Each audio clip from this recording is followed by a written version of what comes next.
Bismillahirrahmanirrahim. Assalamualaikum warahmatullahi wabarakatuh.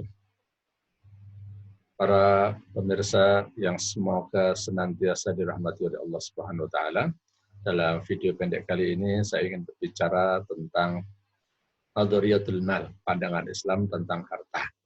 Nah, banyak orang mengatakan, umumnya orang mengatakan bahwa harta itu tidak bisa dibawa mati.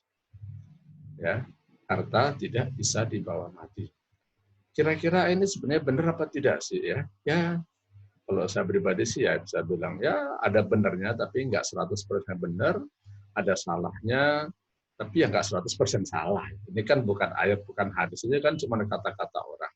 Tapi saya khawatir ya.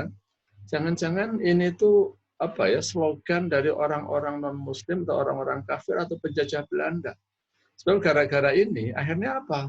Orang Islam itu ilmu dan semangat dalam mencari harta, membangun usaha, membangun bisnis itu jadi kurang. Sehingga pada saat ini kenyataannya bisnis itu dikuasai oleh orang-orang non-muslim. Banyak orang muslim yang tidak bisa berbisnis. Banyak usaha-usaha yang penting itu yang menguasai adalah non-muslim.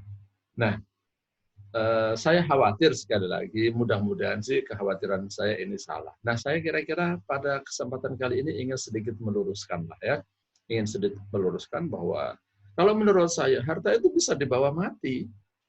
Harta tidak bisa dibawa oleh orang yang sudah mati. Tapi kalau kita masih hidup sehat seperti ini, mau membawa harta kita untuk kita bawa ke akhirat, untuk kita bawa mati, bisa loh. Kenapa nggak bisa? Oke. Banyak sekali dalil-dalil yang kita sudah tahu sebenarnya. Di antaranya yang paling terkenal, sabda Rasulullah SAW yang menyatakan bahwa apabila apabila manusia itu meninggal dunia, idza mata ibnu Adam inqata'a amaluhu illa min thalathin. Kalau manusia itu meninggal dunia, terputuslah amalnya. Dia nggak bisa berbuat lagi. Tapi ada 3 hal yang bisa menyebabkan pahalanya itu masih nambah terus. Apa itu? Nomor 1 adalah sedekah jariyatin, sedekah jariyah. Nah, sedekah jariyah itu pakai apa? Pakai harta kan? Jadi kalau kita mau membawa harta kita, mau kita bawa mati, bisa. Harta bisa dibawa mati ya. Tapi kalau kita mau membawa harta kita ke kuburan, ya nggak ada gunanya. Kalau kita udah mati mau membawa harta kita, nggak bisa. Oleh sebab itu, mari kita luruskan. Harta tidak bisa dibawa orang yang sudah mati. Tapi kalau kita mau membawa mati harta kita, bisa.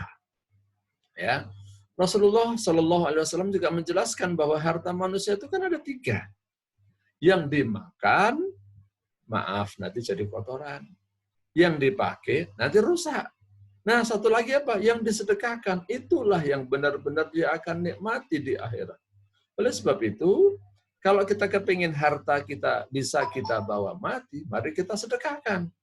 Sedekah itu, ya ada yang wajib, ada yang sunnah. Sedekah yang wajib, contohnya zakat. Termasuk sedekah yang wajib adalah memberikan nafkah kepada istri, kepada anak, memberikan nafkah kepada orang tua. Ini nafkah ini juga termasuk sedekah yang wajib. Sebagaimana zakat itu adalah sedekah yang wajib. Nah, ada pula sedekah yang sunnah. Kita masukkan uang infak ke masjid, kita bagi ke anak yatim, kita bagi ke pesantren, ke rumah Quran. Nah, tapi jangan sampai lupa, ya. Ada sedekah yang tidak wajib, tapi penting, krusial. Jangan sampai kita hidup tidak pernah memberikan sama sekali. Apa itu? Yaitulah wakaf. Wakaf itulah kita kenal dengan bahasa lainnya, sedekah jariyah. Oleh sebab itu, jamaah sekalian, saya ingin tekankan sekali lagi, harta bisa dibawa mati. Umat Islam ini harus semangat untuk mencari harta yang banyak, tapi yang halal. Ya, Rasulullah SAW menjelaskan, Inna hadzal mala hulwatun khadirah, man asabahu bihaqqihi burika lahu fihi. Harta itu hulwah, manis, khadirah, hijau, menarik. Man asabahu bihaqqihi, siapa yang mendapatkan harta dengan cara yang benar, burika lahu fihi, dia akan diberkahi. Berkah itu artinya apa? Berkah itu artinya bertambah baik. Orang itu akan bertambah baik kalau apa?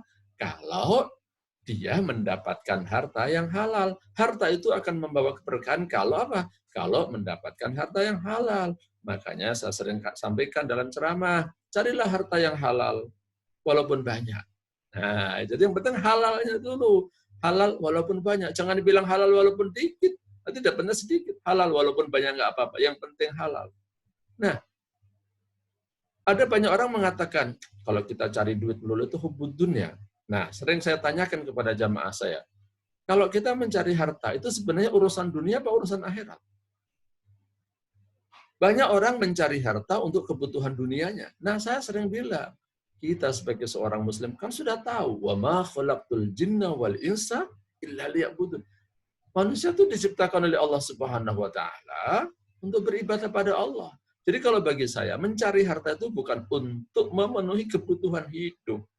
Mencari harta itu untuk menyempurnakan ibadah. Di mana ibadah saya semakin sempurna, semakin baik. Selama ini ibadah saya masih minim, kurang. Ya, saya kepengen ibadah saya sempurna. Supaya saya bisa beribadah dengan sempurna, gimana? Saya perlu modal. Sholat, saya butuh harta. Beli peci, beli jubah. Ya, puasa, saya juga butuh harta buat sahur, buat buka puasa. Zakat, apalagi. Haji, apalagi. Beri nafkah kepada istri, kepada anak, kepada orang tua, infak. Itu semua butuh harta. Jadi, bagi saya ingin ngajak semuanya, nyari harta, jangan diniatkan untuk memenuhi kebutuhan hidup. Cari harta untuk memenuhi kebutuhan mati. Cari harta untuk memenuhi ibadah.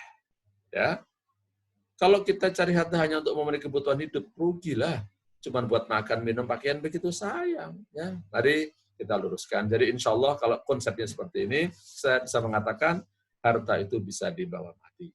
Demikian yang bisa saya sampaikan. Mudah-mudahan bermanfaat. Kurang lebihnya saya mohon maaf. Wallahu a'lam bishawab.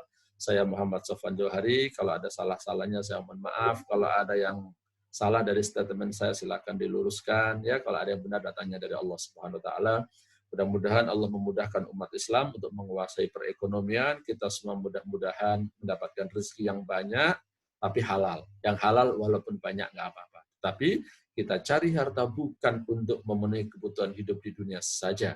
Tapi yang terpenting adalah kita mencari harta untuk bekal mati. Mencari harta untuk memenuhi, menyempurnakan ibadah kita. Nah, kajian-kajian seperti ini sebenarnya sudah saya tulis di dalam buku saya ini ya. 50 materi kajian fikih bisnis. Mudah-mudahan bermanfaat. Wallahu a'lam bishawab. Wassalamualaikum warahmatullahi wabarakatuh.